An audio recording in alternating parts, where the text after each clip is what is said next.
Sometimes I wake up and feel it, sometimes I wake up and get it. Sometimes when I'm by your side, cause at those eyes living my best life for real. Take a tour of my gallery, in my own world living is a masterpiece. Now I'm dreaming of the man that I had to be. Sun glows to my clothes so gradually. Go, top off, drive around two-seater, golf drop, check out on my new sneakers. Give a price, give it time, I don't want neither. Ride around on my bike, catch a nice breather. Icy drink, sugar make my tea sweeter. Nice and pink, lemonade I'll take either. Like a senior, daydreamer, sorry teacher. Skip class, got a bag, cause it's summer fever. Summertime vibes and I'm feeling like I'm flying away. Summertime feeling fine, sunshine brighter today.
Bonjour à tous. Comment ça va? Oh, je suis presque en avance aujourd'hui. 9h29, vous vous rendez compte? Je suis même plus en retard de quelques minutes, je suis en avance, c'est incroyable. Alors je vais vous expliquer, là j'ai un téléphone qui est vissé à l'oreille, et il y a une bonne raison à ça. J'ai besoin de vous, comme d'habitude, pour les petits réglages. D'abord, merci d'être là, les amis. Est-ce que le son est bon pour vous? Est-ce que vous m'entendez bien? Est-ce que c'est pas trop fort? Est-ce que c'est pas trop faible? J'attends vos retours pour régler le son. Ouais, ok, ouais, génial, ça me semble bien. Je vois que certains m'ont déjà répondu sur l'image. Bon, bah, l'image, en même temps, c'est ma tête, hein, voilà, je peux rien y faire, hein, ça, de toute façon, il n'y a pas de désynchro. Bon, super. Merci à tous d'être là, déjà, même déjà un petit peu en avance. Ça y est, il est 9h30, officiellement, c'est l'heure officielle de la matinée Étienne. Pourquoi j'ai ce téléphone vissé à l'oreille? Parce que Pascal Clark, qui est une journaliste que j'adore, sur Europe 1, présente ce matin une émission sur les médias, et elle m'a donné rendez-vous pour une interview. Ce matin, j'écoute d'ailleurs la radio d'une oreille, pour parler de ce qu'on est en train de faire là, de Twitch, de la matinée Étienne. Ça l'a un peu intrigué, je crois, Pascal, donc elle m'a donné rendez-vous dans quelques minutes. À partir de 9h35, 9h40, on va discuter quelques minutes ensemble. Et ce que je vous propose, en fait, c'est que quand l'interview va commencer, donc c'est pour ça que je surveille l'antenne, parce qu'à un moment on va me dire, bah dis donc Coco, c'est à toi. Quand l'interview va commencer, je vais vous balancer en fait l'antenne d'Europe 1 sur la chaîne, hein, sur le stream. Donc c'est calé normalement. Regardez, je vous montre, tout est prêt. Paf. Là, vous... Regarde, c'est pas beau ça? C'est pas beau ou pas? C'est pas beau ça? Mais je deviens un ingénieur en informatique ou quoi? Mais c'est incroyable. Est-ce que vous avez l'image d'Europe 1? C'est incroyable, hein? C'est top. Bon, alors normalement, il y aura peut-être quelques secondes de latence, mais quand on me dira que c'est à nous, eh bien je vous enlèverai, je couperai mon micro bien sûr, puisque je ferai cette interview au téléphone, parce qu'il y a un truc qui est formidable. Je regarde les retours sur la qualité de ce que je vous envoie là, ça a l'air d'aller. Ce qui est un truc qui est formidable, c'est que maintenant, et notamment avec la crise qu'on vient de vivre, la crise sanitaire, les radios ont mis en place des super outils pour avoir beaucoup d'invités au téléphone, comme moi ce matin, mais avec une qualité son comme si j'étais en plateau. C'est-à-dire qu'avec ce petit téléphone, avec un logiciel que j'ai téléchargé, et puis tout ce qu'il faut du côté de la radio, tout ce qu'il faut d'Europe 1, eh bien, on va voir en termes de qualité de son, c'est comme si j'étais... c'est comme si l'image est figée par contre. Ah oui, l'image d'Europe 1 elle est figée, c'est normal. Oui, elle est figée, tout à fait. Là, je vous ai pas encore balancé l'antenne en fait. D'ailleurs, je pourrais vous l'envoyer si je vous envoie. Parce qu'en fait, après, vous allez avoir du son et ça va. Donc ça, c'est normal que l'image soit figée.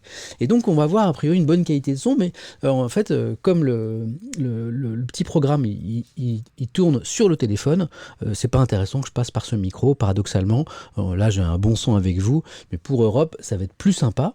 Ça va être plus sympa si ça passe par le téléphone. Donc dans un instant, dans quelques minutes, je vais basculer sur Europe 1 pour discuter avec Pascal. J'espère que je ne vais pas dire trop de bêtises sur cet univers que je découvre un peu grâce à vous.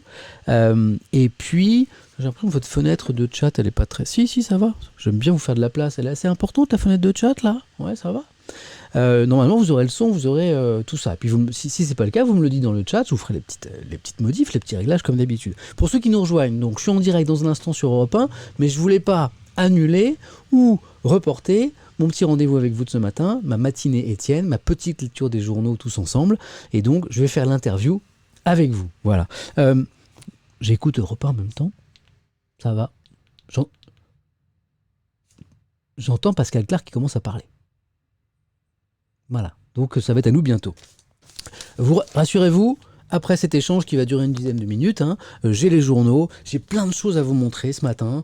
On parle, j'ai commencé à vous en parler, je suis content parce que j'avais un petit peu d'avance, des polémiques. Depuis quelques jours, je vous parlais de ces polémiques sur la stratégie de vaccination de la France qui peut apparaître un peu lente par rapport à d'autres pays. Je vais vous en parler, c'est à la une de l'opinion parce que la polémique elle est en train d'enfler. Il y a une autre polémique, et ça c'est La Croix qui nous la prend ce matin. Je vous montre la une de La Croix. Alors ça c'est un peu un scandale.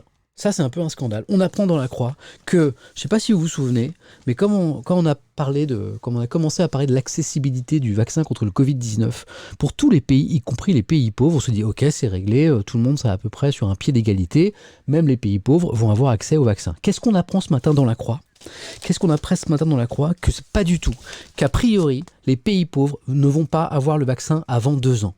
Peut-être même 4 ans. Pourquoi ? Pour des raisons financières, pour des raisons économiques. C'est un scandale qui commence à être dénoncé. Je vais vous en parler ce matin parce que c'est super important.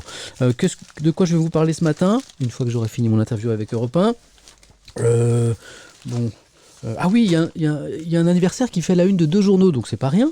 C'est les 100 ans du congrès de Tours. Bon, pour ceux qui aiment l'histoire, et notamment l'histoire politique, le congrès de Tours, c'est le congrès qui, en 1920, a amené à la création du Parti communiste, la scission de la SFIO, qui était l'ancien parti socialiste de l'époque. C'est un anniversaire, du coup ça fait la une de Libération, qui se penche un peu sur l'état de la gauche en France aujourd'hui, et le tableau est pas très reluisant. Et l'Humanité, qui est allée voir les jeunes, je vous montre la une de l'UMA. Désolé, j'ai qu'une main ce matin, c'est pas facile. La une de l'UMA, qui allait sonder les jeunes Français sur ce qu'ils pensent de l'idée de communisme. Alors ça c'est intéressant. J'écoute toujours d'une oreille, pour ceux qui nous rejoignent, j'attends d'intervenir en direct sur Europe 1. Donc je vous parlerai de ça. Le mercredi, c'est plaisir, c'est bonheur, parce que c'est Canard enchaîné. C'est Canard enchaîné. Et donc, je vous montrerai le Canard. Alors le problème, c'est que ce matin, je travaillais, j'étais à la matinale de France Info. J'essaie de lire le maximum de mes quotidiens. Là, le Canard, j'écoute Europe 1. Le Canard, c'est beaucoup de pages à lire. Je vous montrerai quelques dessins que je vous ai mis de côté. Il y a eu un décès, Pierre Cardin, vous savez, le créateur, le célèbre créateur de mode. Alors il est peut-être moins connu de la jeune génération, mais il a vraiment marqué son époque dans les années 60. Et donc il y a beaucoup d'hommages qui lui sont rendus sur un personnage qui était atypique, qui a fait beaucoup de choses pour la mode, qui a froissé un peu son milieu parce qu'il a essayé de populariser. Mettre en haut-parleur. Ouais. Non, parce que vous allez avoir le retour de ce qui se passe sur Europe 1, c'est pas intéressant. Il a essayé de populariser un petit peu, de faire descendre dans la rue, et notamment un peu dans la grande distribution, la haute couture. Ça n'a pas trop plu à son milieu. Puis il avait un certain rapport à la réussite et à l'argent. Enfin, des choses passionnantes sur Pierre Cardin. Et puis il y a des petits dossiers marrants. L'équipe, ce matin, le quotidien sportif, s'est penché sur le club de Nantes parce que ça va pas fort. Le Figaro nous rappelle que les Français ont fait plein d'économies pendant la crise sanitaire parce qu'on n'a pas beaucoup dépensé. Que faire de cet argent? Donc un numéro spécial placement. Est-ce qu'il y a des placements miracles? Moi, je crois pas trop, mais justement, on verra ça ensemble. Et puis, c'est rigolo parce que de plus en plus, vous me signalez aussi des choses. Et cette nuit, parce que bon, j'ai une vie un peu bizarre, je suis pas mal éveillé la nuit, j'ai eu un message privé, un DM sur Twitter de quelqu'un qui me disait grâce à ton succès sur Twitch, on va se calmer, hein. C'est pas des millions de personnes, mais grâce à ton succès sur Twitch, tu vas pouvoir t'acheter un yacht. Et il m'a invité à lire Yacht Magazine. Mais je crois que j'ai accès à ce magazine, donc on va le feuilleter.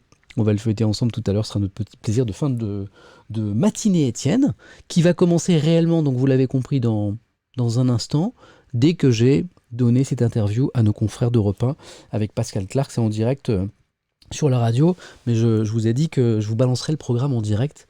Donc normalement, vous pourrez le suivre. Je couperai mon micro et je vous enverrai Europe 1. On va passer aussi en revue la presse en région, bien sûr. On va regarder les unes de la presse en région ce matin avec pas mal de réactions, notamment, vous savez, sur les annonces du ministre de la Santé, Olivier Véran, hier, sur, a priori, pas de nouveau confinement, a priori, pas tout de suite, mais une nouvelle mesure. J'écoute Europe 1. Je ne vais pas louper mon rendez-vous, vous imaginez. J'adore la voix de Pascal Clark. Quel bonheur. Ah, on nous annonce. Bon, je vais vous balancer Europe 1. Dites-moi si vous avez bien Europe 1.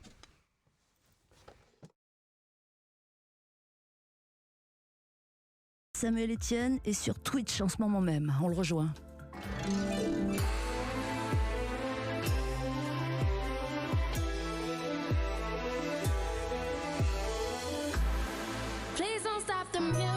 Vous aussi, vous trouvez que les invitations se font un petit peu rares pour ce réveillon? Ne vous en faites pas. Europe 1 a pensé à tout. Votre réveillon du 31 sur Europe 1. Émilie Mazoyer. À partir de 20h30 et jusqu'au bout de la nuit. Vous êtes sur Europe 1, les gars. Une soirée 100% festive avec de la musique de tous les styles, de toutes les époques, les vœux des voix d'Europe 1, que de bonnes ondes pour passer en 2021. Votre réveillon du 31 sur Europe 1, c'est demain à partir de 20h30. 9h, 11h, Europe 1 Culture Média. Pascal Clark. Vous connaissez évidemment Samuel Etienne, oui, le présentateur de la matinale sur France Info TV, oui, le présentateur de Questions pour un champion sur France 3. Eh bien, figurez-vous que depuis quelque temps, il est atteint de tic, voire de TOC. 1. Tous les matins sur Twitter, quand il se lève, il souhaite un bon anniversaire. 2. Depuis une dizaine de jours, il fait une revue de presse sur la plateforme vidéo en streaming pour jeunes Twitch. Tiens, en anglais, Twitch, ça veut dire tic ou ça veut dire toc. Bonjour Samuel Etienne. Bonjour Pascal, comment ça va? Ça va bien et vous?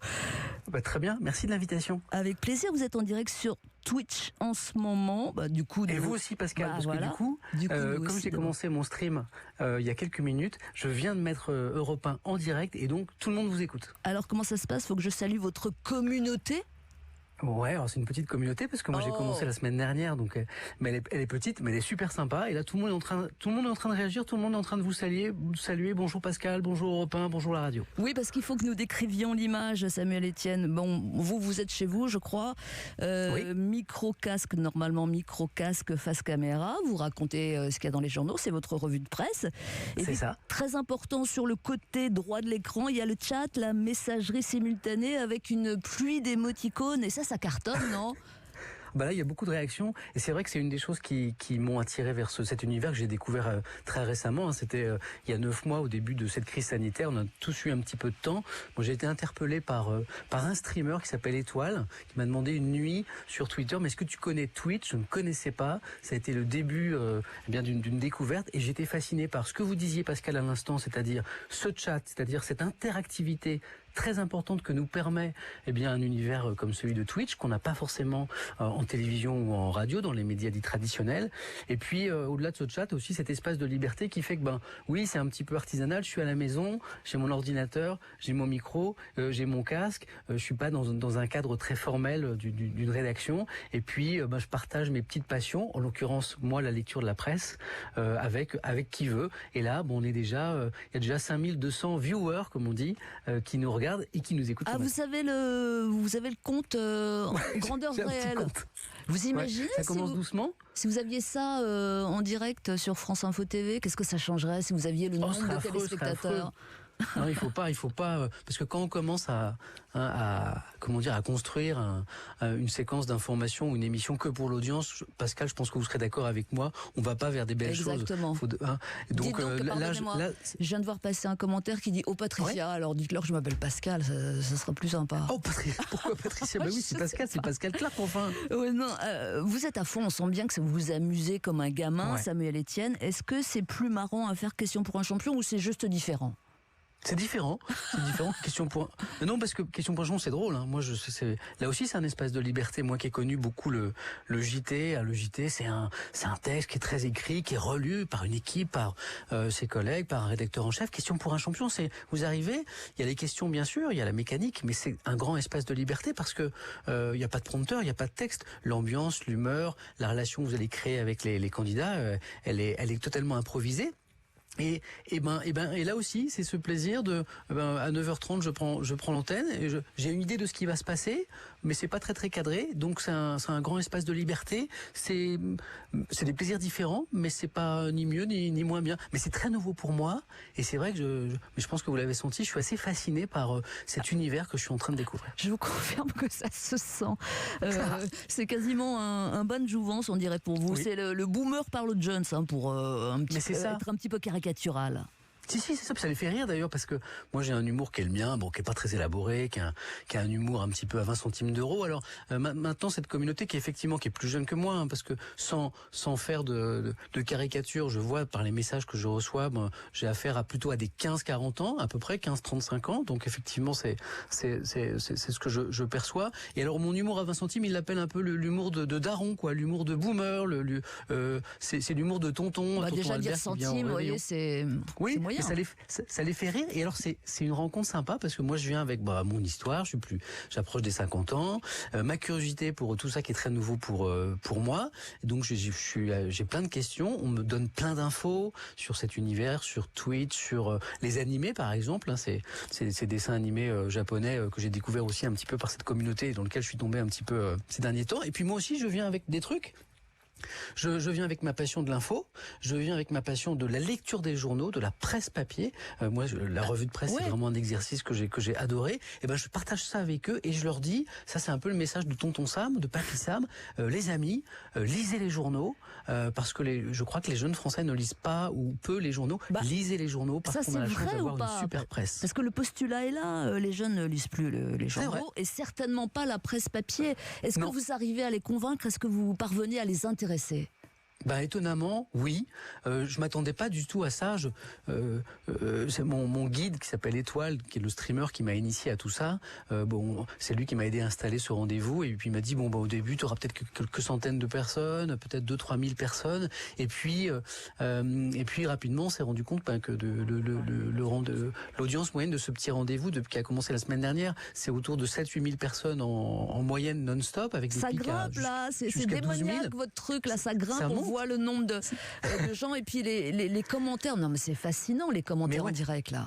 C'est hyper rafraîchissant, c'est le mot que vous utilisez tout à l'heure. Et puis je reçois des messages, notamment après l'émission, qui me touchent beaucoup sur le mode « Ah mais c'est vrai, je lisais pas la presse, j'ai acheté le Figaro ce matin. Je suis allé lire, j'ai jeté un coup d'œil à l'UMA. » Et donc je reçois des témoignages moi qui me touchent beaucoup. de gens qui étaient pas forcément sur la presse, qui étaient plus sur Internet pour s'informer, et que manifestement j'ai commencé à convaincre un petit peu sur le mode. Si vous voulez comprendre vraiment le monde dans lequel on vit, si vous cherchez une information de qualité, allez voir cette presse papier, cette presse traditionnelle. Vous contentez pas des infos que vous allez pouvoir glaner sur les réseaux sociaux, parce que dans un article, vous allez avoir un journal qui a été construit, qui a été pensé, qui va être vérifié par les collègues. Vous savez qui écrit, c'est signé en bas. Donc s'il y a des erreurs, s'il y a des fautes, vous pouvez vous adresser aux journalistes. Il y a même un droit de réponse dans les journaux. Donc c'est une source d'information fiable qui est à votre disposition. Je donne le prix des journaux. Je vous dis, l'opinion, ça coûte 2,80 €. Je suis en train de montrer le journal, là, 2,80 €. Achetez un journal de temps en temps. Vous allez être surpris de la qualité de ce que vous allez y lire. Et puis, je leur dis, changez de journal aussi. Lisez pas toujours le même journal, ça va vous enfermer dans vos propres convictions. Et je suis assez étonné de la réceptivité des viewers, donc, puisque c'est le terme consacré, qui regardent ce petit Alors roman. justement, je vous dis la vérité, j'ai l'image, je vous vois en ce moment sur Twitch, et puis il y a tous ces commentaires, c'est assez hypnotique, et je regarde rapidement, pour l'instant il n'y a pas beaucoup de haters. Alors est-ce que tout ça est modéré ? Alors en fait, j'ai la chance, j'ai une communauté qui est très positive. Alors c'est pas que grâce à moi, c'est parce qu'en fait le garçon qui m'a initié à tout ça, donc Étoile, lui il fait des choses très positives également autour de la culture, notamment sur Internet. Et il a une communauté comme ça qui est très douce et qui est pas du tout dans certaines caricatures de, vous savez, les haters effectivement que vous évoquiez, Pascal, à l'instant, sur les réseaux sociaux, l'anonymat qui fait que parfois on dit beaucoup de bêtises. Moi, j'ai la chance d'avoir une communauté qui est plutôt, qui est dans la douceur, dans l'empathie, on le voit là, dans la curiosité. C'est très intéressant. Et puis il y a un truc qui existe sur Twitch qui est vachement intéressant, qu'on appelle la modération, effectivement. Et donc j'ai toujours un ou deux modérateurs qui sont là, qui veillent au grain, justement, pour encadrer, mais il n'y a quasiment pas besoin, éventuellement le débat. Samuel Etienne, est-ce qu'il y a de la pub sinon sur Twitch? Parce que sur Europe 1, il y en a et c'est maintenant. Alors restez là s'il vous plaît. On revient vous voir tout de suite en direct sur Twitch. À tout de suite. Bouge pas. Et salut à tout le monde, puisqu'il salue également. Je réponds salut Twitch. À tout de suite. Europe 1. Bon les amis, on vient me signaler qu'il y avait 2 minutes de publicité. Je suis super content, c'est vraiment drôle. Il y a un jeu de miroir, là, on est en direct sur 2 antennes en même temps. Twitch avec vous, la matinée Étienne et Pascal Clark, le journaliste que j'adore, je vais pas lui dire parce que je vais pas la gêner. Je pense qu'elle le sait, c'est quelqu'un que j'admire depuis très longtemps sur Europe 1. C'est super drôle, donc c'est assez rigolo. Je vais recouper mon micro dans un instant. Je vais finir l'interview avec Pascal qui, vous le voyez, est d'une grande curiosité, mais c'est sa signature par rapport à cet univers-là que vous représentez. Et puis après, on commence notre matinée Étienne. J'ai plein de journaux, vous allez voir, à vous lire ce matin. Je ne sais pas jusqu'à quelle heure ça va nous emmener ce matin. À mon avis, on va largement dépasser les 11 heures. A tout de suite, je vous laisse écouter la pub sur Europe 1. Guérir 2 cancers sur 3 d'ici 2025. Alors je compte sur vous. Donnez aux chercheurs les moyens d'agir en faisant un don sur donner.fondation-arc.org. Un immense merci à vous. Et vous, ça vous dirait quelques millions Pour ceux qui connaissent pas Pascal Clark, je fais une petite parenthèse pendant la pub. C'est quand même une journaliste qui a marqué l'histoire de la radio, vraiment je pèse mes mots, sur Europe 1, sur France Inter. Elle a fait des choses formidables sur Canal+, une émission qui s'appelait En aparté, je sais pas si vous vous souvenez, qui était juste magique. C'était un appartement, des caméras qui filmaient un invité, on voyait pas Pascal, on entendait que sa voix. Cette voix si personnelle, si particulière. Et moi j'ai eu la chance de la remplacer quelques jours dans cette émission, et ça a été une des plus belles expériences professionnelles. Voilà. Pascal Clark, pour moi, c'est une très très grande. J'espère qu'elle n'entend pas ce que je dis là. Je crois pas. Voilà, c'était pour vous dire, pour ceux qui ne connaissent pas qui est Pascal Clark, voilà, pour moi, c'est vraiment quelqu'un de marquant dans mon histoire et dans mon rapport au journalisme. A tout de suite. André était rugbyman. Toute sa vie, il s'est jeté comme un diable dans la mêlée. Mais sa plus belle action sera d'avoir aidé 700 chercheurs à faire bloc contre la maladie. À l'Institut du cerveau, il n'y a pas que les chercheurs qui font avancer la recherche. Contre Alzheimer, Parkinson ou l'épilepsie, vous aussi, faites un leg à l'Institut du cerveau. Demandez notre brochure au 01 57 27 41 41 ou sur leg.institutducerveau.fr. 9h, 11h, Europe 1 Culture Média. Pascal Clark. Retour de pub et donc retour sur la plateforme Twitch où Samuel Etienne est en direct normalement pour une revue de presse qu'on interrompt un petit peu. Pardon, hein, on prend quelques minutes. Pendant ce temps-là, je regardais les commentaires et je vous avoue que c'est hypnotique. Mais vous, quand vous faites votre revue de presse, vous pouvez pas les lire, on peut pas tout faire non plus. C'est ça qui est compliqué parce que c'est très important d'interagir avec la communauté parce que si on vient sur Twitch, c'est pour ça, hein, c'est très participatif. Mais c'est vrai que quand on lit les journaux, puisque c'est l'objectif de cette matinée Étienne, vous appréciez le jeu de mots, Pascal, la matinée Étienne. Oui. La matinée Étienne. Est-ce que vous l'avez? Ouais. C'est ça. Et ben, vous savez quoi? C'est même, on parle de côté participatif, c'est même un titre qui m'a été en fait soufflé par un internaute il y a quelques mois quand je réfléchissais à ce que je devais faire. Mais pour répondre à votre question, c'est vrai que lire les journaux, les éditos, montrer des photos, des unes et regarder le chat, alors parfois j'ai les yeux qui vrillent un peu, quoi. On a combien là? 8000? Là on est à 8175 personnes. Et puis ça commence, ça va monter on va dépasser les 10 000 sans doute tout à l'heure. Et je viens de voir passer un commentaire auquel je réponds. Oui, je me prends au jeu. Oui, ouais. On peut réécouter, pour ceux qui ont loupé le début, cette intervention de Samuel Etienne sur europe1.fr. Ce sera en ligne à partir de 11h et quelques. Voilà. Ouais, parce qu'il y a des replays après. Il y a des replays. Oui. Vous aussi, il y a des replays sur Twitch, non? Oui, si, tout à fait. C'est-à-dire que ma petite émission du matin, là, dès que c'est terminé, on va sur ma page Twitch et on a toutes les revues de presse, toutes les matinées Étienne depuis le début. Est-ce que sur Twitch, il est permis de parler de Twitter, Samuel Etienne? Bien sûr. Souvent, j'ai remarqué d'ailleurs que les viewers sont sur Twitch et sur Twitter très présents.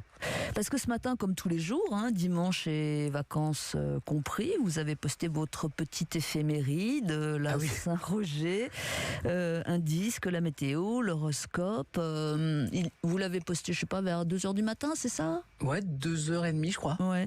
Ça va, Samuel Etienne, vous souffrez de solitude dans la vie ou bien?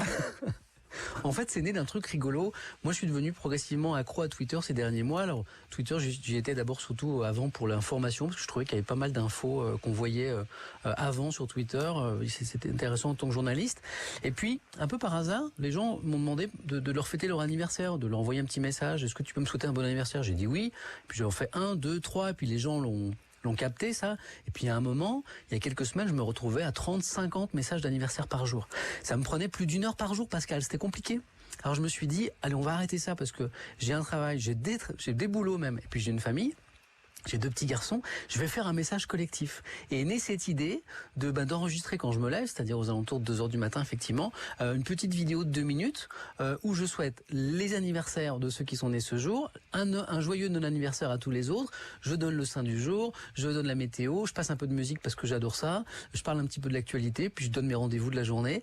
Ça m'occupe, et puis il y a toujours ce côté un petit peu participatif parce que bizarrement, les gens à qui je souhaite leur anniversaire ce jour-là sont juste super contents. Et alors il y a un truc qui me plaît beaucoup, Pascal, c'est que je vois des gens qui se servent de mon tweet pour souhaiter un bon anniversaire à leurs proches. Ouais, donc là on est au-delà du journaliste dont on va parler dans un instant. C'est quoi? Vous êtes... je sais pas comment le qualifier. J'aime bien les gens, je crois. Un créateur de liens ou je sais pas quoi. Oui. J'aime bien cette idée. Moi, je suis venu à ce métier par amour des mots, bien sûr, mais par curiosité aussi des autres. Quand on est journaliste, on s'intéresse aux autres. Et cette idée, oui, créer du lien, de faire plaisir, en fait. Je pense que c'est venu de là. J'ai une frustration, c'est que comme je suis de plus en plus présent sur ces réseaux sociaux, je reçois énormément de messages, parfois très touchants, sur des situations personnelles difficiles, sur des demandes de coups de main, des stages, des choses comme ça, mais des dizaines de messages par jour, et mes journées sont devenues tellement chargées que je ne peux plus répondre à tous ces messages. Alors c'est une forme de frustration. J'essaie de compenser avec d'autres types de messages comme celui que j'enregistre le matin comme ça. Est-ce qu'il y a quand même aussi au fond de tout ça, un petit ego trip. Et cette question-là, on va l'illustrer pour rire par un extrait récent de Questions pour un champion. Écoutez. Peut-être prédestiné par l'anagramme de son nom et de son prénom, dont les lettres forment la phrase « élu en matinée ». Vincent ? Martine ? Non, la Martine, je l'ai dit. Non. Quel journaliste présente la matinale de France Info à la télévision ? Rémi ? Samuel Etienne. Bonne réponse. Et là, vous vous dites, mais le melon du mec qui pose des questions sur lui. Mais évidemment, ce sont des... Moi, je ne suis pour rien. J'ai découvert la question en préparant l'émission. Oui. Est-ce qu'il y a, même doucement, légèrement, sur les bords, il y a un petit égo de trip dans tout ça, Samuel Etienne? Oui, alors bon, c'est vrai que la question, je l'ai pas préparée, je l'ai pas écrite moi-même, bien sûr, j'ai pas le temps d'écrire les questions. Mais je vais être honnête, Pascal, quand on devient présentateur, on le devient pas tout à fait par hasard. Il y a toujours une histoire d'ego. Est-ce que je me suis jamais allongé sur le divan, mais est-ce qu'il y a eu un manque d'amour à un moment, je sais pas. Mais oui, il y a un besoin d'exister, alors plus que d'exister dans le regard des autres, il y a un besoin de retour d'affection. Moi, j'essaie de donner. C'est des mots qui peuvent sembler un peu grandiloquents, mais j'ai besoin de donner de l'amour. J'essaie d'en donner notamment sur les réseaux sociaux. FC humble, ça veut dire quoi? Pardon? FC humble, je vois passer. Le FC humble, en fait, ça, il y a quelques mois, je savais pas ce que c'était. Le FC humble, c'est le Football Club Humble. Donc c'est un club de football imaginaire qui rassemble les personnes qui font preuve d'humilité, et les gens très gentiment estiment que je suis un joueur essentiel du FC Humble. Voilà. D'accord. Pour terminer, un mot sur la façon que vous avez d'exercer votre métier, parce que je ne sais pas si vous l'avez formulé comme ça, mais c'est une remise en question. L'info, la façon de donner l'info doit évoluer, c'est ça sous-jacent, non? Oui, il y a d'abord un truc très égoïste que moi j'adore, cet exercice de la revue de presse, et donc il y a une forme de frustration quand on le fait en télévision et en radio, c'est que l'exercice est résumé à 3 minutes, 4 minutes, 5 minutes, 6 minutes, et là j'en parle pendant 1h30 à 2h des journaux. Donc il y a un truc très égoïste, et puis il y a cette autre idée de ce constat qu'on fait nous les professionnels de la télévision et de la radio depuis longtemps. Eh bien il y a toute une nouvelle génération qui n'est pas sur ces médias traditionnels et qui pourtant est avide d'informations et qui pourtant est très curieuse du monde dans lequel on vit. Et donc je sais qu'il y a beaucoup de responsables très importants de la radio et de la télé qui réfléchissent à la manière de toucher ce public. Et moi, un peu complètement par hasard, j'ai trouvé un moyen. Alors c'était pas l'objectif premier, mais je me suis rendu compte effectivement que ma petite proposition, elle rentrait en résonance. Merci. Et voilà. Merci beaucoup Samuel Etienne, merci à toute votre communauté Switch. Il faudra que vous leur expliquiez qu'on a connu la radio en grandes ondes. On vous laisse continuer votre revue de presse, merci beaucoup. Et puis tous ceux de Switch peuvent rester sur Europe 1, il y a un petit détournement. Salut Samuel, je souhaite un bon stream, à plus tard. Merci, les amis, je reviens à vous. Alors, je vais reprendre mon casque. Merci, pardon, c'est un détournement là. J'ai détourné Twitch, j'ai détourné la matinée Etienne pour vous passer du Europe 1. Mais c'était pour une bonne raison. Je mets mon casque. Vous m'entendez bien, ça va? Tout est ok? Faut que j'arrête Europe 1. Faut que j'arrête Europe 1. Eva Rock est royale. Je crois.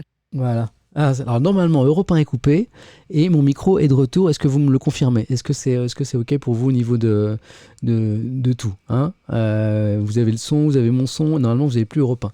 Donc voilà, c'était pour une bonne raison. Puisque vous l'avez compris, il faut que j'enlève Europe 1. Puisque vous l'avez compris, c'était pour parler de vous, de Twitch, de cet univers que je découvre là encore avec vous. Et donc Pascal Clark était très curieuse, vous l'avez entendu, et je pense qu'on a entendu aussi la curiosité là de Pascal. Voilà, c'est quelqu'un qui n'a pas d'a priori, qui est très curieuse de tout, et qui je crois ne connaît pas très bien Twitch et qui avait envie d'en savoir plus et qui a été très surprise par la réactivité du chat. Voilà, vous étiez géniaux. Donc à un moment elle a capté cette histoire de FC humble que j'ai dû lui expliquer. C'était vraiment très très drôle. Voilà, moi j'étais très content d'échanger avec elle parce que c'est quelqu'un pour qui j'ai beaucoup d'admiration. Alors je suis en train de regarder aussi les journaux dont je vais vous parler ce matin. Alors ce matin je vais vous parler de plein de choses. Je vais vous parler du Monde d'hier soir parce que j'y ai lu des choses intéressantes. Je vais vous parler de la presse nationale que je vous ai montré très rapidement tout à l'heure. Peut-être de la presse magazine si on a un petit peu de temps, puisque quelqu'un sur Twitter m'a envoyé un DM à propos de Yacht Magazine, le magazine des yachts. Alors c'est drôle parce que quelques heures avant de recevoir ce tweet, j'avais feuilleté Yacht Magazine pour voir si c'était intéressant de vous en parler. Sur le coup, j'avais pas été séduit. Puis après, je me suis dit mais si, peut-être qu'on peut on peut un petit peu regarder ça ensemble, peut-être en rire, parce que c'est des bateaux juste complètement fous. C'est vraiment un autre monde. Hein. Je ne sais pas si vous êtes nombreux dans le chat à pouvoir vous offrir un de ces yachts là de 30-50 mètres. Enfin, c'est des trucs surréalistes, quoi. C'est des immeubles de luxe, mais qui flottent, quoi. Donc on verra peut-être ça. Et puis on va commencer, si vous voulez. Il est quelle heure ? 10h. Par un petit coup d'œil à la presse en région. Je vous ai signalé hier un site internet qui est très bien fait, qui s'appelle SPQR, rien à voir avec les Romains, hein, PQR Presse quotidienne régionale, qui rassemble quasiment toutes les unes de la presse régionale. Donc ça ne permet pas d'aller lire les journaux, mais ça permet de voir de quoi parlent les unes, et c'est intéressant parce que ça montre un peu les préoccupations des journaux, des journalistes et accessoirement des Français. On se fait un petit plaisir pour commencer. Allez, je vais vous montrer ça. Parce qu'il s'en passe des choses sur Twitter. Et hier, j'ai vu un tweet que je vous montre tout de suite. Normalement, vous l'avez à l'image. Voilà. Donc ça, c'est un tweet que j'ai reçu hier. C'est une photo d'archive d'un